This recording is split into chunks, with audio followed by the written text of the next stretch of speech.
Success transcends cities. As one of the world's most respected business leaders, I know what it takes. Join me now as I sit down with fellow leaders and we share our insights into how you can be successful. My name is Jeffrey Hayzlett, and this is All Business. Today, we're delving into a topic that touches lives in profound ways. Cancer, as we know, is more than a health issue. It's a life-altering event that ripples through every aspect of a person's existence, including the workspace.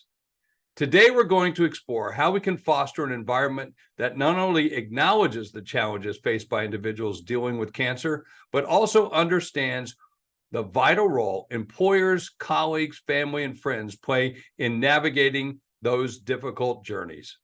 My guest today is a true warrior, Deb Krier, Chief Advocate of tryingnottodie.live, is a coalition builder and a force reshaping the playbook on how to live with cancer.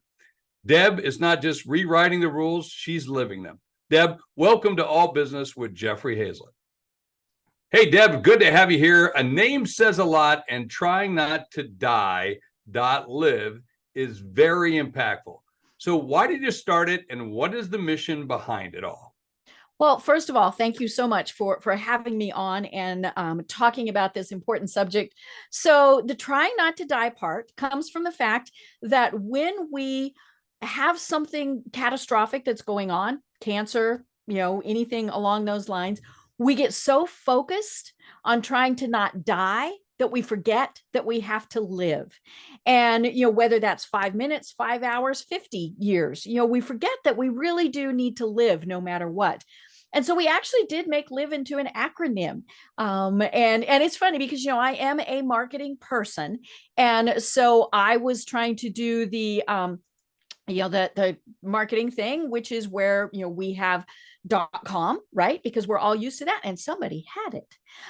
Somebody already owned it. And it was just fate that the .live was available. And so we have that. So it is, trying not to die.live, because that's what we have to do every day. I think that's great. And you're not just an advocate, you're a warrior, because I follow you every day on Facebook. Of course, you're one of our leaders here in the C-Suite Network as a podcaster, but you're reshaping the playbook on living with cancer.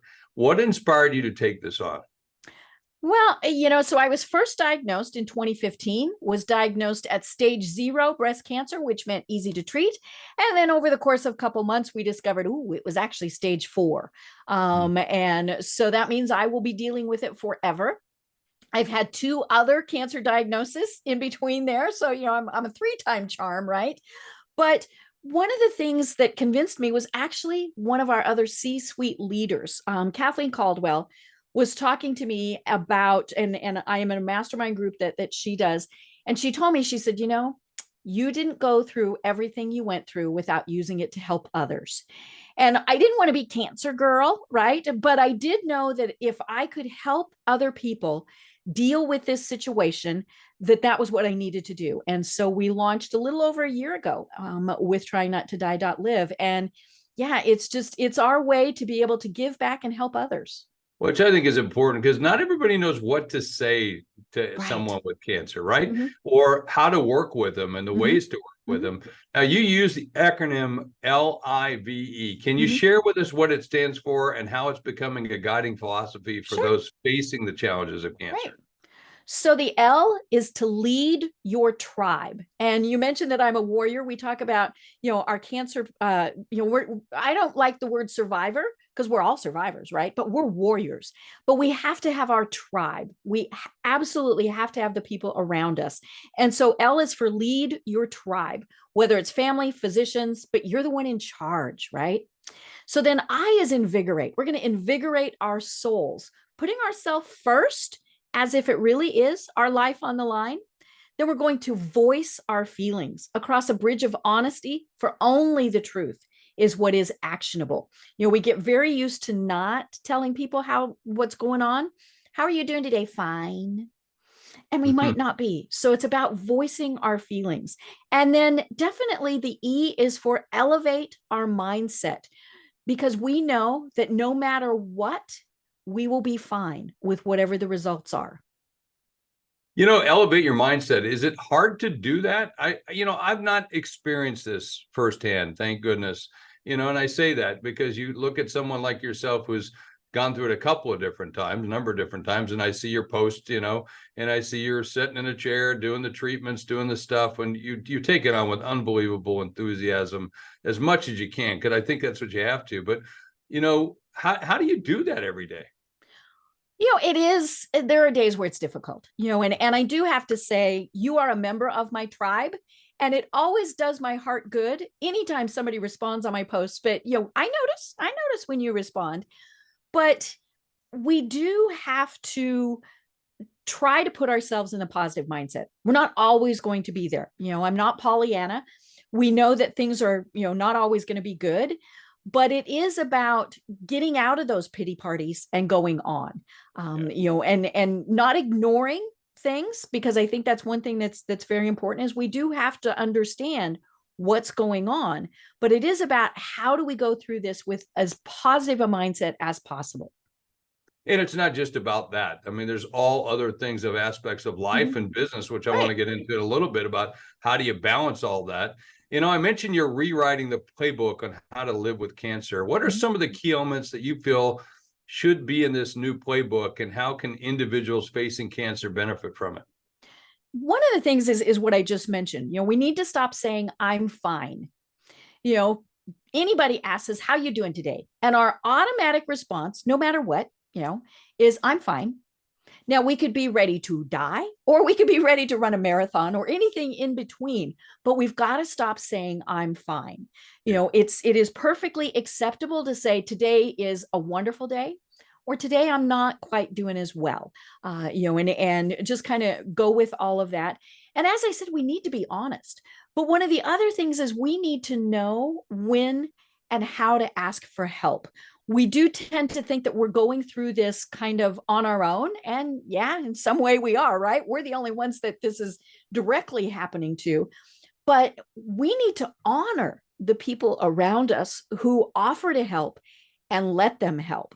But it's hard, because we want to isolate ourselves. We don't want to admit we're not fine. We don't want to admit that we need help, whether that's personal or professional. It's just kind of one of those things that we have got to start letting people be a part of this journey with us. And I love that. You don't have to just say I'm fine. I know I sat with my mother. She went through leukemia for months on end, and we thought we had it licked a couple of times, didn't have that licked. But, I had a friend of mine who suffers from depression, and I'm not trying to compare the two by any way, shape, or form, but he always says, people come up to him and say, you should go for a walk. And finally, he was a fairly well-known broadcaster in Canada, and he finally put out a book that said, fuck the walk.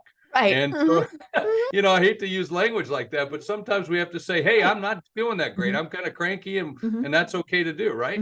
Right. And let us be cranky. I mean, that's the other thing. And our caregivers are that way too. We tend to forget that they're going through this. And maybe they're not our caregivers. Maybe they're just our friends or our business associates.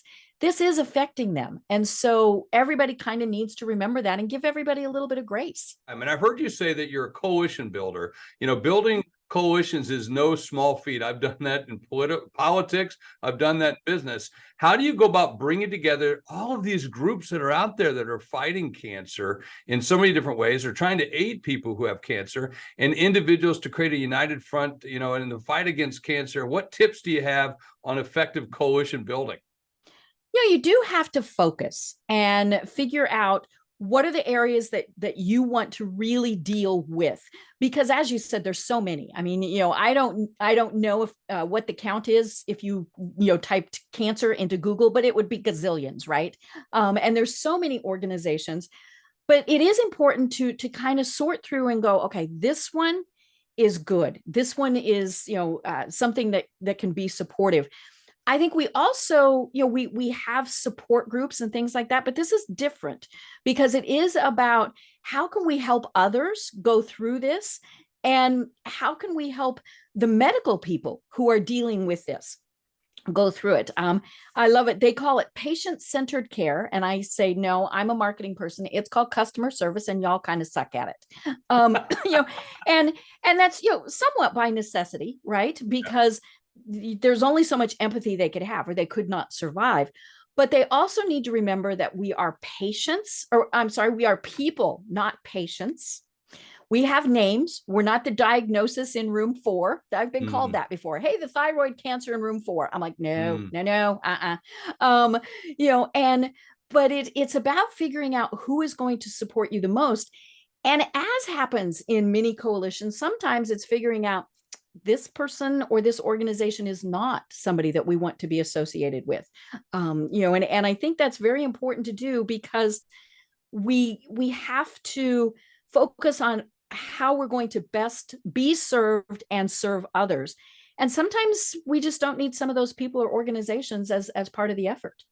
I love the fact that you don't let the diagnosis define you, but it does define you, meaning you're going to that caregiver, that professional, and saying, hey, I'm not the thyroid, cancer patient in room 4. I'm Deb. Hey, pay attention to me. And there's so much behind you. Even though I see your little stuffed beagles behind you, I know there's so much that you love about that too. How do you do that? How do you keep going back? Do you just keep drawing back attention to yourself and saying, hey, look at me, I'm Deb? It is very much you need to be the person in charge. Right. And we do tend to defer to our medical folks, because they are the more knowledgeable, things like that. But we need to always be in charge. One of the, I've been going to the same oncologist for 8 years, love her dearly. And there's a sign in every one of the exam rooms: do not leave this room if you haven't gotten your questions answered. And I think that's so important, because we do, we think, well, no, they're busy. We need to know, you're the people, you are in charge. You need to be your own advocate. And if you're not able to be, for whatever reason, then you need someone else with you, whether it's a spouse, a friend, whoever. I've gone with people who didn't have anybody to go with them. I've gone with them to doctor's appointments, and just always make sure that they know that you are there and you are fighting with every breath that you take, and you're going to do everything you possibly can, but you're the one in charge. Yeah, and that's a tough thing to do. Is it tough to listen sometimes? Because, when I was set with my mother, I would hear something, and I was much more hopeful about that. But when I look back, the doctor was really telling me the truth, and I wasn't paying attention to it. Well, it's very hard, especially when you're having something like this. I tell people, when we go to the doctor and we've got the flu, we get home and we go, when am I supposed to take that medicine? Right. But when you have something like a cancer diagnosis, and no matter, how, if it's stage 0, stage 4, anything in between, our brain shuts off. So, write your questions down, take somebody with you to those initial appointments, and just really make sure that you, as you said, that you are understanding, because sometimes, and through no fault, they try to soften the blow, and so you might need to say, now, wait a minute.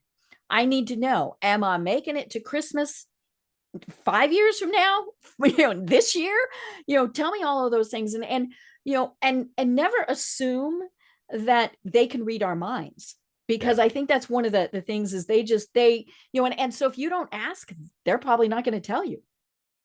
That's an important one right there. And it's really important to have somebody else who's also looking out for you if nothing more than just emotional support, but really looking to ask those tough questions. Sometimes you don't want to ask or just don't know. I know I've been doing that with my own family members over the years, but I'm like you, I'm an expert at marketing. I'm not an expert at medical diagnosis as much. Running a business is already tough. I mean, it's really tough to do it. Most people can't even succeed when they're healthy. But how do you run a healthy business with cancer, and going through that, and that's all on your mind and, go on your body and everything? How do you deal with that? I've been very fortunate that my clients have been very understanding, and I've been very open with them, that's a choice that people have to make to share or not share, or what degree. I mean, my clients are my Facebook friends, so they see the same posts that you do. Yep. But it is, but they also know that, there's a couple days every month where I'm probably not going to respond to their emails. it is a challenge. And one of the things that was interesting, I was listening to another podcast, and then this lovely woman was talking about lowering her expectations in, during this time. And instead of thinking, I can do these huge things, maybe it's, I can get through today. I can respond to all the emails today. I can do these little things and build back up. And I think, as much as we need to work, because that is one of the big things. I need to work to keep my mind occupied, to stay busy, to make money. Let's be honest, right? But I need that in order to have those goals and to keep going. But it is important that people also know, here's what's going on in my life. Yeah. Well, just like the diagnosis doesn't define you, your work defines you a little bit, but doesn't define you. It's just all part of the person, which I think is important. Deb, cancer can come with a lot of stigma. So how do you work towards breaking down these barriers and fostering a more supportive and understanding environment for those affected by cancer? Well, you have to be able to communicate, because like you said, it comes with a lot of stigma, and we assume, oh, they're going to be very sick. They're not going to be able to work. I need to do their work for them, all of these various things. And in many cases, that's not true. Treatments have changed so much over the years that many times you might not even know that somebody's going through something, or they might not even have treatment. They might be able to have had surgery, or they're just watching, all those various things. But it is about letting people know, okay, here's what's going to happen. And sometimes it's things like, I really can't stand it if you have fish in the office. We've had pregnant women say that, so why not say, just not going to work to have that in the office, and be honest with the folks around you to say, here's what's going on. I might need to take a nap in the afternoon, but I'm going to get the work done, and I'm going to make sure that it is done right. Hey, Deb, you want to give a shout out about your show? Oh my gosh. I love being one of the C-Suite Network podcasters. It is called The Business Power Hour. You can find it on C-Suite Network. I am getting ready to edit episode 923. So I've been doing it quite a long time. Wow, and absolutely love it. And as I said, I love being part of C-Suite Network. Well, you are one of our top podcasts, and we appreciate you being here on C-Suite Radio. And of course, we're talking about cancer today, and resilience is a theme that comes up often in the face of adversity. What personal practices have you found to be particularly helpful in maintaining resilience and strength? Because you are a champion. Every time I've seen you, I don't think I've ever seen you down, and I've seen you in some tough times. I've talked to you during some tough times, but you always come off as this not just bubbly, but energetic person, but very determined in knowing what she wants and where she's going. How do you maintain all that resilience and strength? Well, like I said, there are times where I'm like, nope. And so what I do is I'm not public at those points in time. But I also know my own limitations. Now, sometimes I push them a little too far, and I pay for it. But it is about knowing what I can and can't do. I mentioned taking a nap. I've gone back to kindergarten, right? I need a nap every afternoon to kind of keep going. But it is really about, just going. I tell people, I woke up, I'm not looking up at 6 feet of dirt. So today's a good day. So you just keep going and planning, what's going to happen in the future, knowing, may or may not happen. We could get hit by a bus, right? But it's about thinking, okay, how am I going to get past this? And on the times where I am having a little bit of a pity party, invariably, I will see, say, a commercial for wounded warriors. There is nothing that I am going through that would ever compare with what those ladies and gentlemen have faced on our behalf, and so it's kind of like, who am I to feel sorry for myself today? So it is, you just kind of keep going. And you do have the people that you look up to. Maybe it is a wounded warrior or, somebody like that to go, okay, if they can do it, I can do it. That's awesome. So we're living in a digital age. How are you leveraging technology, not just to fight the cancer, but also as an innovation to amplify your advocacy efforts? Well, we do have the website, tryingnottodie.live. We also have a private Facebook group, and that's a great place. It is a safe place for people to go and get support, share their stories, ask for help. And the links for that are on the website. Getting ready to start doing some things like learning how to do live streaming and some other things like that. But it is about really making sure that we're out there in front of people. I am a marketing person, so I know not to spread myself too thin. I'm not on TikTok. I'm not on some of these others because it's just too many things to do. But it's also fun to use technology all the time. I post from the infusion rooms. Yep. I tell people hospitals and doctors' offices have really good Wi-Fi. Most of the time, people don't even know that I'm there because I'm just working merrily along. And so it is kind of a matter of doing that. But it's also a way, and this is one of the fun things about this, for people who are further away, like you, to stay in touch and to know what's going on. So we're able to expand our tribes to literally be worldwide. And I think, and be able to spread our messages worldwide. Well, and these podcasts are an example of that, to be able to go on a podcast episode like this that's being listened to by 50 million around the world, not just my podcast, but all the other podcasts that we have part of the C-Suite network.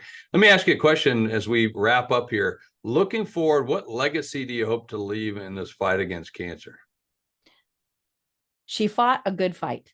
No matter how long it's going to be, which I am, I have this vision in my head of myself at 97. So I've got a ways to go, but it is, she didn't give up, and she fought the good fight, but she laughed a lot.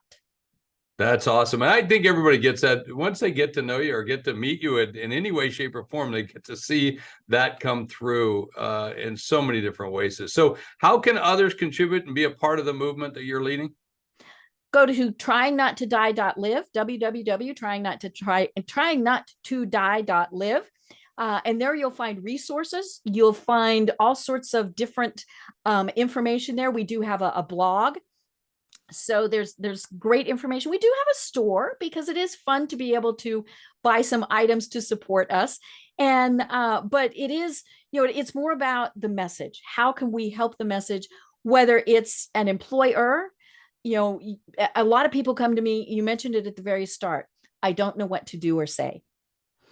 That's one of the biggest questions I get. And I tell people, you just need to be there. Don't ignore it. Don't think, oh, it's going to upset them if I talk about it. It's okay to say, hey, I got your back today. Is there anything I can do to help?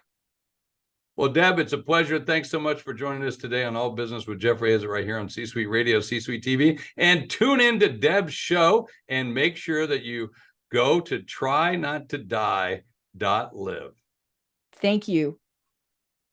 Hey, at the end of every show, I like to talk about what I learned. And today it was about attitude. If you can't take that away from Deb's talk, that she's got the right attitude and the right mood in order to be able to conquer this life-crippling disease. In fact, for a lot of people, it ends with tragedy. But for many people, they can work through it and do their best as they're dealing with this particular issue to trying not to die. And I think it's all summed up right there in the name. And we wish Deb and everyone that's affected by cancer the very best in doing what they can in trying not to die and to live. That's what we're talking about right here on All Business with Jeffrey Hayzlett on C-Suite Radio and C-Suite TV.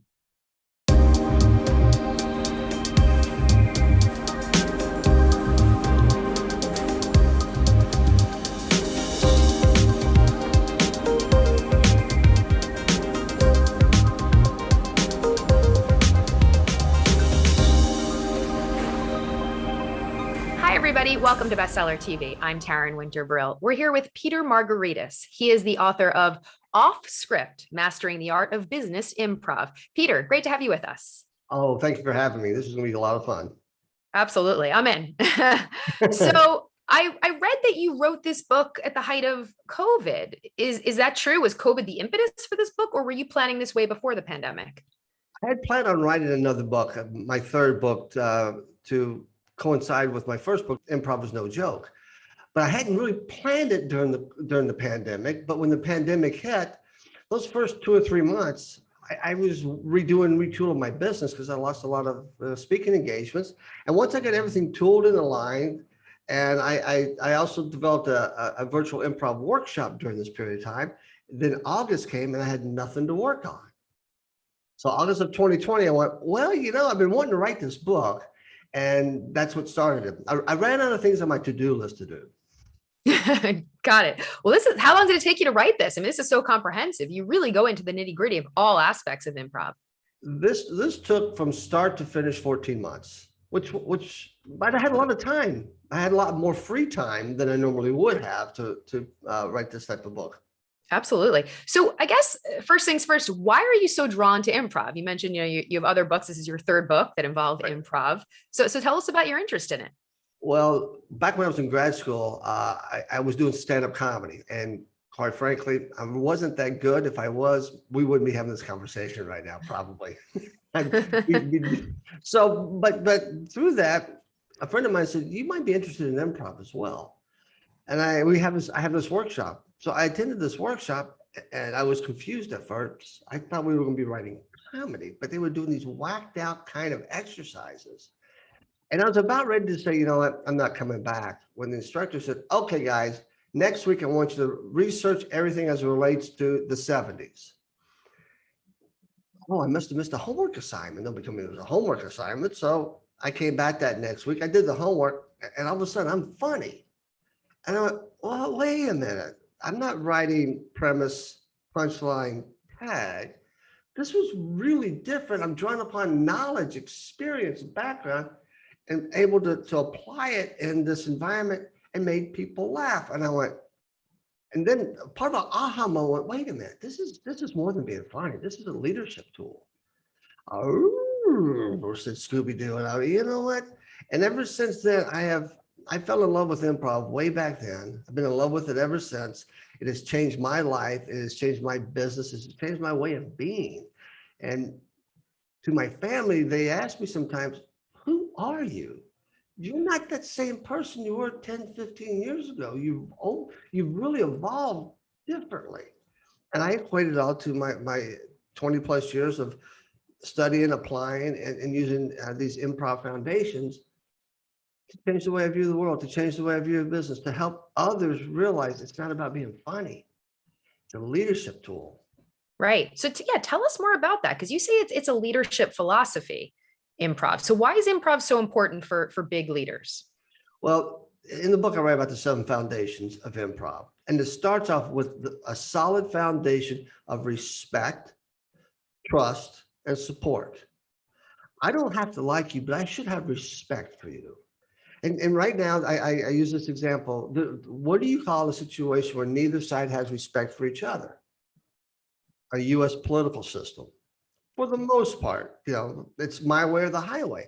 So as long as you have that respect, as long as you trust the people that you work with, and they trust you, and you've developed that trust and continually grow it, and as long as you, as the leader, are supporting your team with the tools and skills necessary, as long as you have those 3 pieces, you can build anything upon that. So as long as those 3 are there, if one's missing, this all crumbles. If 2's missing, it crumbles. So all 3 must be in place. From that, now we have the ability to listen, but listen to understand, not listening to respond, all the while maintaining our focus and being in the moment, not being distracted. Because if we do those 5 things, and we do them strategically, we can adapt to anything that is brought in front of us. However, there's one missing piece, which is the glue that holds it all together. And it's the 2 magic words, yes, and. Yes, and is about agreement, but not always agreeing. Yes, and is about empathy. Yes, and is about collaboration. Yes, and is about leaving your ego behind and making it about your team. Or you could visualize it this way. The ultimate yes. We all experience it every single day. That ultimate yes is a sunrise. As that sun's coming up, we cannot survive without the energy, without the sun. The sun fuels us. And if we think about it, that is the ultimate yes. and we're going to go to the beach. Let's go to the beach. What are we going to take to the beach? We're going to take towels, umbrellas, coolers full of all kinds of good food and drink and suntan lotion. But we get to the beach, the sun is nature, and we can't control nature.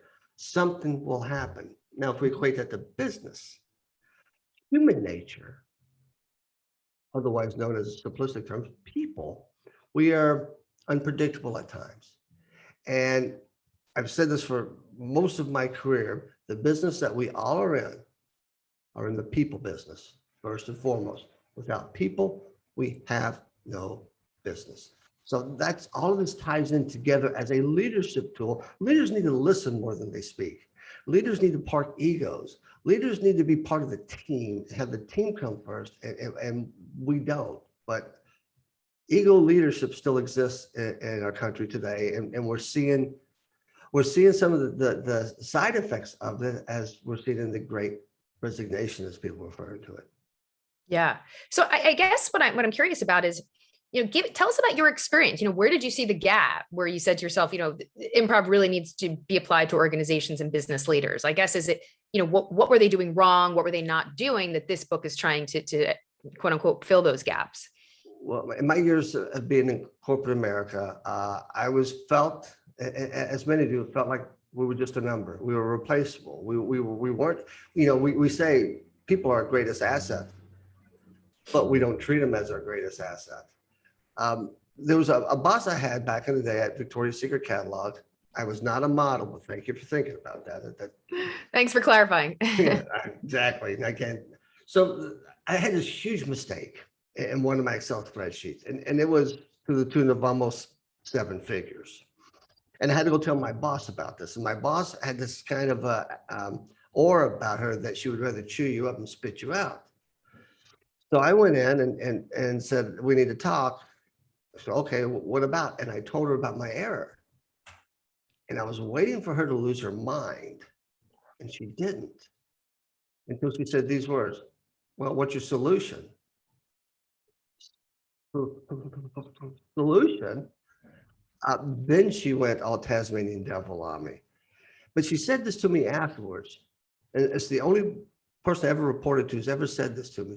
Pete, I expect that you're going to make mistakes because you're a human being. What? Probably a human being? Exactly. However, when you make a mistake, you better come in here with a solution. I'll get you out of my office, come back in an hour with a solution. I came back. Was it the right solution? No, not even close. But it led us to the conversation of finding that solution. And that was, and then every other boss, every other person I report to after that never had that same type of aura about themselves. It was just, it was more of, we couldn't make mistakes. We couldn't fail because it's punitive, but wait, we learn when we fail. And that's what improv is a collaborative environment that creates psychological safety, which means you could say something that's kind of whacked out, kind of crazy, but you're not going to be punished for it. You may make a mistake, you're not going to be punished for it. You may make a big mistake, you're not going to be punished for it. We're going to give you the ability to communicate in the manner that you see fit, that brings in your personality and your style, and nobody's going to go, oh my God. I would hear, oh, here comes Pete. Wonder what he's going to say this time. That's not an environment people want to work in. We want to work in an environment that's collaborative, that's fun, that we can grow in, and that's what improv leadership brings. And I read also, you have a CPA background, right? Okay, don't hold that against me. I am the accidental accountant. Yes. What does that mean? Well, I had a boss once tell me during a performance review, how in the heck did you ever become a CPA? CPA can get right down to all that detail.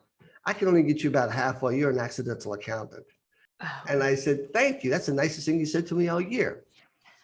Which meant I wasn't great at the detail, but what she didn't really understand was I recognized early on that there's a stereotype about a CPA. And within the organization, if someone from the accounting department shows it up to sales, they're going, uh-oh. They're going to come and tell us no. That stereotype. So I would spend my time networking throughout the building, getting to know other departments and other people. So they would look at me as Pete, not that guy from accounting, and I could get a lot more information from them. Right. So Right. yes, yeah. So, but I don't ask me to do your taxes. I won't give tax advice because somebody's going to jail and it's not going to be me. That's another episode. Yeah, I was reading some of the quotes at the top of the book. I think it was someone at the White Castle company said, "You're the funniest accountant since Bob Newhart." Yes, that's my buddy Jamie. I've known him as VP for White Castle Systems. Somebody asked me, Pete, what's your why? My why is I love making people laugh. But it's got this power to laughter. One, it helps with remembering. It helps with, I've taught at the university level, and I made accounting fun. Students remember, students get, and it also has an impact on the culture of an organization. Now, I take business very seriously. I don't take myself maybe that seriously, but I take business very seriously. And I want to have fun. And people like to work in places that are fun, but I fun with a focus and a mission and clarity. Peter, can you give us any real life examples, successful leaders who are masters of improv, from history or current times? There's a gentleman you might know or have heard of. His name is Martin Luther King. And on the night before his big speech in Washington back in 1968, he and his inner circle were working on this speech. It's supposed to be 7 minutes. It turned out to be 16. And he wanted this thing to have the power of the Gettysburg Address. And as they're meticulously going through this script that was created, we got to about the last third of the speech, and one of his handlers, I think his name was William Wyatt, said, let's pull this piece out. This I Had the Dream stuff, we've been doing it for a while. Let's write something new and put it in here. And everybody acquiesced, everybody agreed. So as Martin Luther, and if you watch the video, the first 2/3, you can see he's clearly reading his speech, but it gets to this point where the words aren't resonating. He's reading the audience and not getting the response he was hoping for from the audience. He pauses, and the gospel singer that day was a woman by the name of Mahalia Jackson. And it's been written that she said, tell him about your dream, Martin. Now, I can't find anywhere where he actually heard it, but people around him heard it. And he stopped, pushed his prepared remarks to the side, and went into the I Have the Dream speech. Now, it wasn't his prepared remarks, but he knew it. He was able to go off script, bring that into his speech. And by the way, that speech, the original title of that speech was Normalcy, Never Again. However, we refer to it now as the I Have the Dream speech. Oh, isn't that something? Yeah, absolutely. The ultimate real life example. Yes. And when I first uncovered that in an article in Forbes, oh, okay, wait a minute, I gotta go start digging to make sure this is valid. And everywhere it's been written so many times out there, but it's the world's best kept secret. Well, nobody's let that secret out until now, I hope, that he was improvising. And that there's a deeper story at another time on how he even got to that point of the ability to go off script. Yeah, it's all about reading your audience, as you say. It's all about reading your audience, exactly. So is this just for like the C-suite, or is this for anybody and everybody in an organization? Anybody who wants to be a leader, who wants to inspire, motivate, who wants to grow businesses, it's for them. Because you really, in the second part of the book is called The Day-to-Day Realities of Improv at Work. And I was curious, how you figured that out. The main question is, okay, well, how do you implement these techniques, and can anybody do it? What do you say to the person who's an introvert who likes to stay on script and on point and who prepares everything? Well, the one thing I went to that person, I would go, it's not about you. If you're in a meeting and you're presenting something or you're doing a presentation, it's not about you. As long as you've prepared and over prepared and your knowledge was ready, but you have to read the audience. And this is the big piece. People quit reading the audience, or they read it and they go, no, I'm sticking to my script. This is what they gave me. I'm not a podium speaker, and I was the chair of the Ohio Society of CPAs Executive Board. And in our annual meeting, they had scripted me 18 ways from Saturday. And I brushed over it just a little bit. Basically, they wanted me to read this thing. And at one point, within like a couple minutes of me doing that, all of a sudden the paper looked white. I didn't see any words.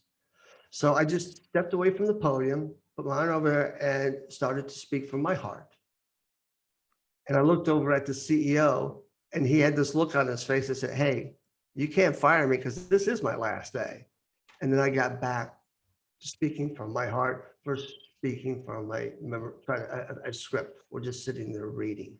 So Peter, the book is really comprehensive. In the first part, you talk about the case for improv, why it's important, but then you talk about implementing it, which was my kind of question mark. How do you implement this in big organizational cultures, for successful, for great leaders?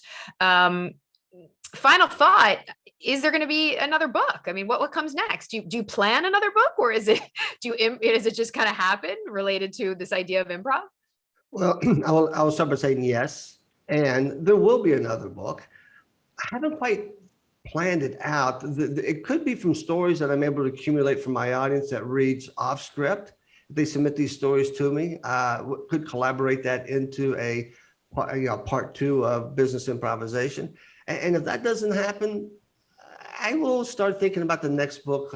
This is November of 2021, be about spring of 2022. Start thinking, okay, what else do I want to write about?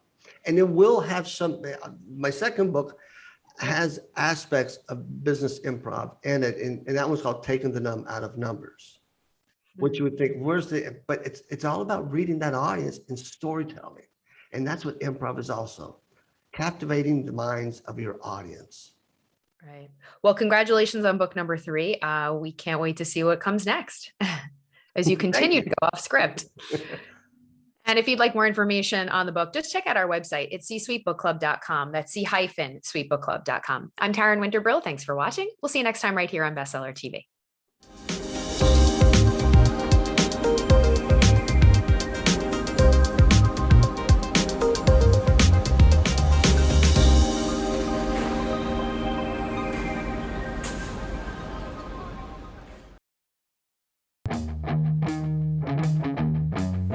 Welcome to C-Suite TV Insights. I'm Greg Greenberg. Steve Wozniak transformed the tech world when he co-founded Apple. Now he's back trying to transform the tech education world with WozU. Here to talk about WozU's mission and motto is Bruce Bergwall. Welcome, Bruce. And tell me, what exactly is WozU? WozU is a new generation of online learning that has been created using an education as a service model. You may be familiar with software as a service. WozU is about education as a service. It's content, it's instruction, it's one-on-one learning, all delivered via the cloud. And is that what makes it different from all the other tech education players out there? Partially. One of the big differences with WozU and that online learning is that it really combines the impact of one-on-one learning with the convenience of online, whereas most of what I call first generation of online learning tools are really online reference tools. They're frequently called MOOCs and solutions, and many of them are excellent, very commonly used and very well done, but they're reference tools. WozU is actually a course that you enroll in and you take, and there's a significant amount of rigor, and there are requirements that you participate and stick to it and get things done on a regular basis. And WozU provides its services to both businesses and academic institutions. We'll talk about them for a second. What are you doing for colleges and universities right now? For colleges, we provide them a way to enroll additional new incremental enrollments, students, and working professionals that they heretofore could not enroll normally because of the way they are currently offering courses. The immersive solutions, the ability to provide most current software, things colleges don't do well. And by being able to provide them with WozU, they can now offer and reach people that they were not able to get to before. And what about businesses? What are you providing for them? Probably the most important thing we do for a business is we help them upskill their incumbent employees. We provide them a way to retain those workers that they so urgently need by giving them the skills that they were looking for. WozU offers so many granular programs that can be broken out into very specific needs. So for example, if a company needs to move its JavaScript workers into Java, we can do that. If they would need to move them to Angular, or if they need to move them into other segments of back-end or front-end development, we have the ability to do that. And you have the learning materials as well. Talk about what you provide for each organization that you serve. WazU has over 520 4-hour courses that have been knitted together into very unique programs. So companies can take a full 480-hour course, that is individuals can, or they can take discrete pieces of that to meet the particular job requirements that an employee may have. We deliver all this material online. We deliver the platform, we deliver the courseware. We even deliver, for anyone who's enrolled, what we call WazU for Life. That is, everyone who's ever taken a program has free access to all of the WazU content they studied as it's updated through the Education as a Service model. And you're also working with staffing companies. So talk about how you're helping job seekers. At staffing companies, they are growing so rapidly right now as more and more companies are realizing that it's actually more effective to hire someone who may have the skills. At staffing companies, what we'll do is many times there are probably a dozen people looking for a job and that will be passed over. What we're providing staffing companies is the ability to upskill those people who we call silver medalists, the ones who came in second, and give them a chance to possibly go for that opportunity. The needs are out there, they keep growing, and the ability to give people the skills they need in a timely fashion is what WazU does best. And then finally, how can all those job seekers and colleges and businesses find you, and how are you finding all those job seekers out there in the businesses and colleges too? You know, one of the exciting things of working at a company like WazU is the fact that it was co-founded by Steve Wozniak, and as one of the true pioneers in the world of electronics and computer technology over the last 50 years, he has some very unique and very clear insights that everyone knows about. So it's great to have him. We have folks from all over the world, employees, employers, students reaching out to us on a regular basis. But of course, you can always go to our website, which is waz-u.com. All right, well, thanks a lot for coming on and talking about it. Great. And thank you for watching C-Suite TV Insights. I'm Greg Greenberg.